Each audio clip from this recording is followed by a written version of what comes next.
السلام عليكم صاحبي يا رسول ولا شن دقيقة halkaan dib markay ku horeysan tahay fadlan subscribe ka saar waxaan soo gelinaa muuqaallo ku saabsan filimka Habboon iyo arrimo kale oo xiiso badan maanta waxaan soo qaadanaynaa actorka Jamaal noloshiisii hore ama sawirro hore xilli uu yaraa iyo hadda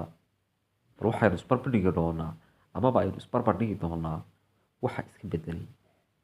fadlan qaybta hoose ee commentiga ku soo qor midka aad aaminsan tahay in uu qurux badnaa ama qaabka uu isu bedelay mahadsanidin daawasho wacan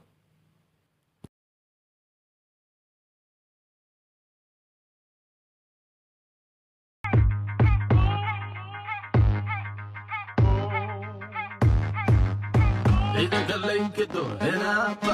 dayaxada shiisatago henaaba hubka daran turirida henaaba axmed dacad maxuyi kala reebto ciidanka laynkido henaaba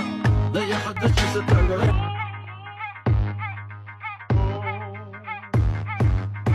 ciidanka laynkido henaaba dayaxada shiisatago henaaba hubka daran turirida henaaba axmed dacad maxuyi kala reebto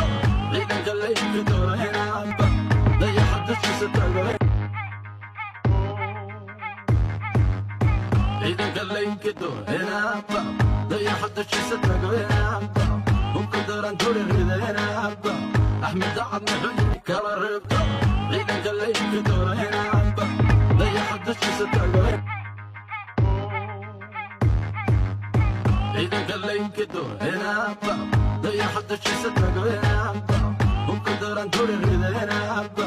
axmed dacad maxuyi kala reebto ciidanka laynkido henaaba dayaxada shiisatago ciidanka laynkido henaaba dayaxada shiisatago henaaba hubka daran turirida henaaba axmed dacad maxuyi kala reebto ciidanka laynkido henaaba dayaxada shiisatago ciidanka laynkido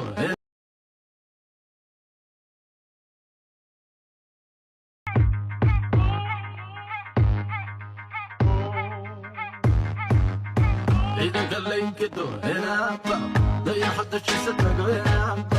hubka daran turirida henaaba axmed dacad maxuyi kala reebto ciidanka laynkido henaaba dayaxada shiisatago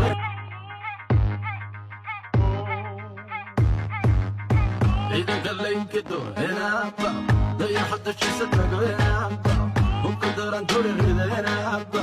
axmed dacad maxuyi kala reebto ciidanka laynkido henaaba